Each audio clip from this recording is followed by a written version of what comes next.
Le passage d'aujourd'hui est Marc 8, versets 10 à 13. Lisons ensemble. Aussitôt il monta dans la barque avec ses disciples et se rendit dans la contrée de Dalmanuta. Les pharisiens survinrent, se mirent à discuter avec Jésus et, pour l'éprouver, lui demandèrent un signe venant du ciel. Jésus, soupirant profondément en son esprit, dit « Pourquoi cette génération demande-t-elle un signe? Je vous le dis en vérité, il ne sera point donné de signe à cette génération. » Puis il les quitta et remonta dans la barque pour passer sur l'autre bord. Amen. Je partagerai la parole avec vous, sous le titre « Demander un signe ». La scène change à nouveau. Dans la première partie de l'évangile de Marc, le changement de scène se produit principalement lorsque Jésus prend une barque et traverse le lac de Galilée d'une rive à l'autre. Sur la rive se trouve la région païenne où se trouve Gérasa ou la Décapole, et au nord, il y a des régions comme Capernaum et Bethsaïda, où la région païenne et la région juive, c'est-à-dire la Galilée, se rejoignent. Sur la rive ouest, il y a des villes comme Magdala ou Tibériade. Les déplacements de Jésus dans l'évangile de Marc peuvent être considérés en trois parties. La première, la partie centrale, et la dernière. Dans la première partie de l'évangile de Marc, que nous méditons actuellement, les scènes sont principalement constituées de Jésus voyageant en barque avec ses disciples d'un côté à l'autre de la mer de Galilée. Il se déplace en barque vers les villes que j'ai mentionnées précédemment, comme Bethsaïda, Capernaum, Magdala ou Gérasa. La partie centrale est le voyage vers Jérusalem. C'est le chemin qui descend de la Galilée, au nord, vers Jérusalem, qui apparaît dans la partie centrale de l'évangile de Marc. On peut l'interpréter comme le chemin vers la souffrance et la croix. Dans la dernière partie, il fait des allers-retours entre Jérusalem et Béthanie. Pendant environ une semaine, il séjourne à Jérusalem, entrant dans la ville et dans le temple le matin, puis sortant de la ville le soir pour rester dans la région de Béthanie, où il loge. Si dans la première partie, il se déplace d'une rive à l'autre du lac de Galilée, dans la partie centrale, il descend dans une seule direction, du haut vers le bas, et dans la dernière partie, il fait à nouveau des allers-retours entre Jérusalem et Béthanie. C'est ainsi que nous pouvons comprendre les déplacements de Jésus. Le passage d'aujourd'hui relate ce qui s'est passé après le miracle de la multiplication des pains pour les 4000 personnes. Jésus a quitté cet endroit avec ses disciples. Ils ont pris une barque et ont traversé de la rive est à la rive ouest de la Galilée.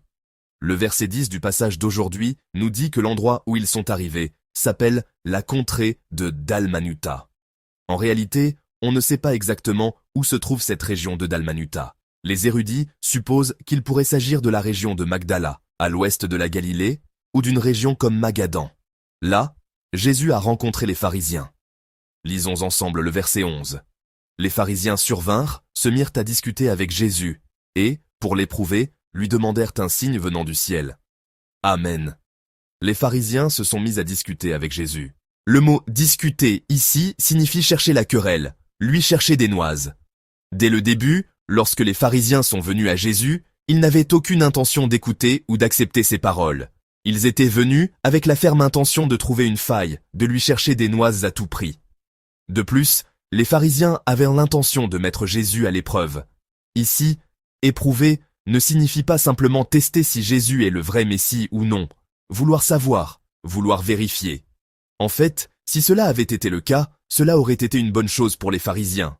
Lors du deuxième voyage missionnaire de Paul, les habitants de Bérée ont agi ainsi.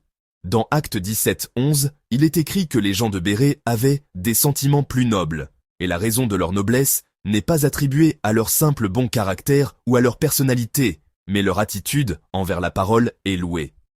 Quelle était leur attitude, celle des gens de Bérée, envers la parole?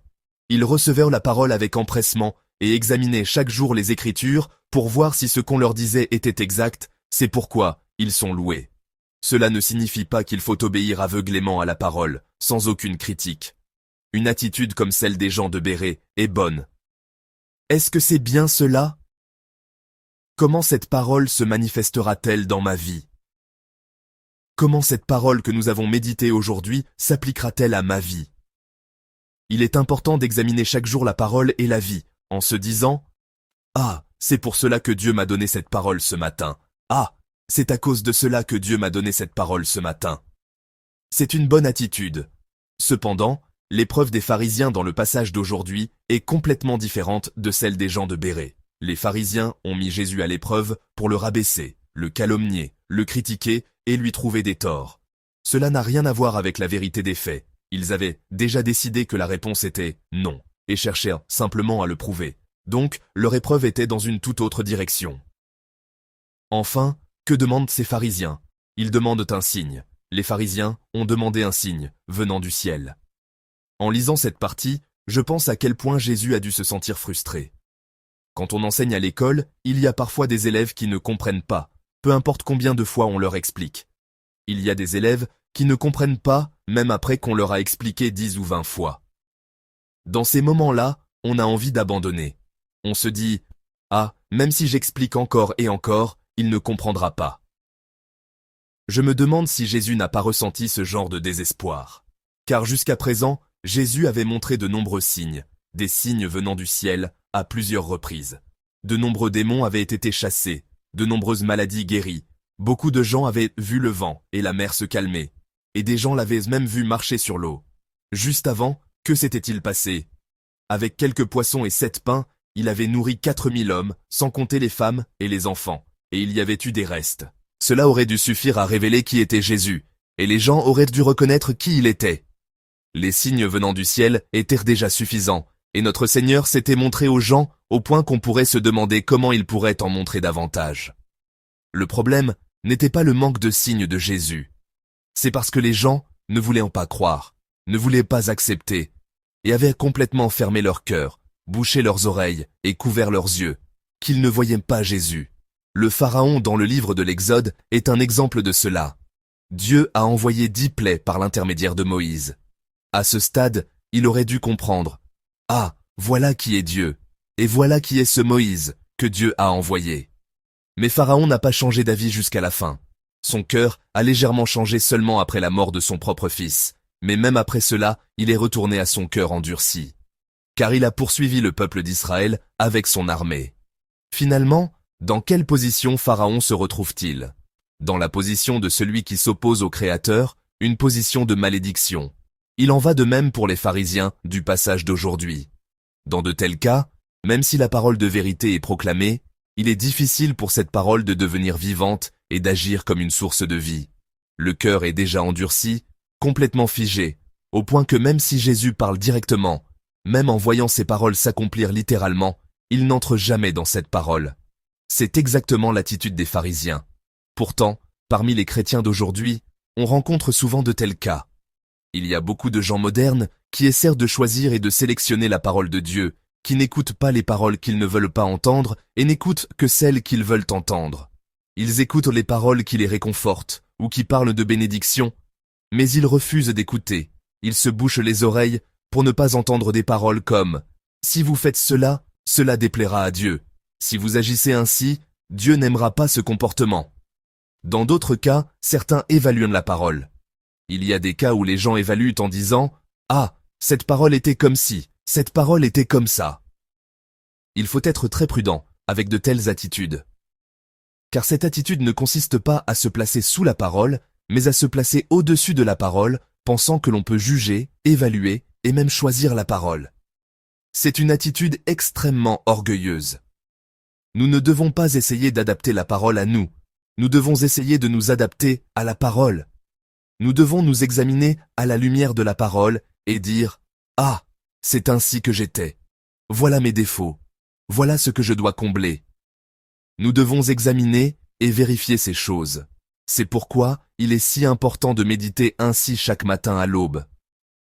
Nous ne méditons pas la parole parce qu'il s'est passé quelque chose, mais parce que nous nous nourrissons constamment de la parole de Dieu dans notre vie quotidienne ordinaire. C'est alors que, face à une situation difficile, à une épreuve, la parole de Dieu déploiera sa vraie puissance. Nous surmonterons les problèmes et les difficultés grâce à cette parole, et nous nous souviendrons de cette parole qu'il m'a donnée à ce moment-là. Et cette parole deviendra la voix de Dieu pendant la prière. Quand une situation se présente, si l'on essaie de chercher la parole à ce moment-là, il est déjà trop tard. Parce que l'on cherche une parole spécifique, parce que l'on regarde la parole avec une intention ou un but précis, il devient très difficile d'accepter la parole de Dieu telle qu'elle est. Face aux pharisiens dont l'attitude envers Jésus et la parole de Dieu est si tordue, que dit Jésus? Il parle ainsi. Lisons ensemble le verset 12. Jésus, soupirant profondément en son esprit, dit « Pourquoi cette génération demande-t-elle un signe? Je vous le dis en vérité, il ne sera point donné de signe à cette génération. » Amen. Jésus a soupiré face à ceux qui demandaient un signe. Il était profondément affligé. Et il déclare alors qu'il ne donnera plus de signe. Cette déclaration annonce la fin de la première phase de son ministère. Car la partie centrale de l'évangile de Marc, le voyage vers Jérusalem, va bientôt commencer. Le début du ministère de Jésus n'a pas été très réussi. Malgré les nombreux signes, les gens ne venaient toujours pas à lui avec foi et demandaient encore plus de signes. La première partie de son ministère laisse un sentiment d'inachevé, mais la seconde partie ne sera pas plus facile non plus. Des situations encore plus difficiles se présenteront. Car la souffrance, la croix et la résurrection l'attendent dans la seconde partie. Cependant, cette souffrance et cette croix ne sont en aucun cas un échec. C'est le véritable succès. Quel est le vrai signe de Jésus? Dans le passage d'aujourd'hui, les gens ont dit « Montrez-nous un signe ». Et il a répondu « Je ne montrerai pas de signe ». Mais le vrai signe que Jésus montrera aux gens dans la seconde partie, c'est la croix. Le signe que Dieu veut est en préparation, pas le signe que les gens veulent. Et ce signe s'accomplira avec succès. Chers frères et sœurs, que ce matin soit un temps pour réfléchir à notre attitude envers Dieu et envers la parole de Dieu. Examinez-vous pour voir si vous n'avez pas traité Dieu comme un moyen pour atteindre vos propres fins, et si vous n'avez pas rejeté et ignoré la parole de Dieu lorsqu'elle était inutile pour accomplir votre volonté. Examinez-vous pour voir si vous n'êtes pas resté obstinément dans votre propre entêtement, peu importe ce qu'il disait ou enseignait. Seigneur, que ce ne soit pas ma volonté, mais la tienne qui soit faite. Fais que j'ai un cœur qui te cherche, toi, et non des signes. Fais que je vive cette journée avec l'attitude d'un serviteur obéissant, en te plaçant sur le trône de roi. Que tous nos membres, en vivant avec cet état d'esprit, cherchent non pas des signes, mais le Seigneur, non pas de simples miracles, mais le Seigneur qui accomplit ces miracles. Je vous bénis au nom du Seigneur.